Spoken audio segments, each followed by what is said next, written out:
স্ত্রী স্বামীকে ভাইয়া বলা কি জায়েজ আছে? জায়েজ নাই।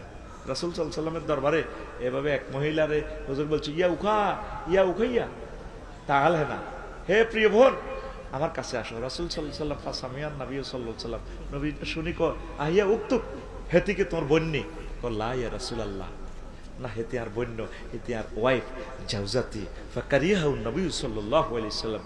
আল্লাহ নবী এই কথাটা অপছন্দ করলেন। দেখছেন আপনার প্রশ্নের জবাব বিশ্ব নবী দিয়ে দিছে। আপনারা তো মহব্বত করে হেতিরে আফু কর, খবরদার বোন কইয়েন না, হেতিরে হিতি কইবেন, এ করে হিমিয়া ইয়ো, সবচেয়ে আপন মানুষের কিছু বলা যায় না, ঠিক কিনা? আর হেতিরা অনেকে হাজব্যান্ডের নামদারি কর, এরকম বেয়াদব মহিলা আমাদের সুবর্ণচর নাই রে। আম্মাজিরা কি কোনদিন নবীজিরে ডাক দিছে ইয়া মোহাম্মদ? তাহলে না, এ মোহাম্মদ এদিকে আসো। অনেক খুব শিক্ষিত কুখ্যাত বিখ্যাত ফ্যামিলিতে হাজব্যান্ডকে নামদারি বলে, জাহাঙ্গীর এদিকে আসো।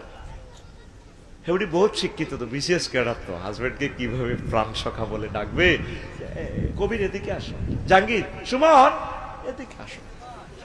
এরকম বেয়াদব মহিলা বাড়ির মতো করিব, এরকম জোরে কর, এরকম বেয়াদব মহিলা আমাদের সুবর্ণচর নাই রে।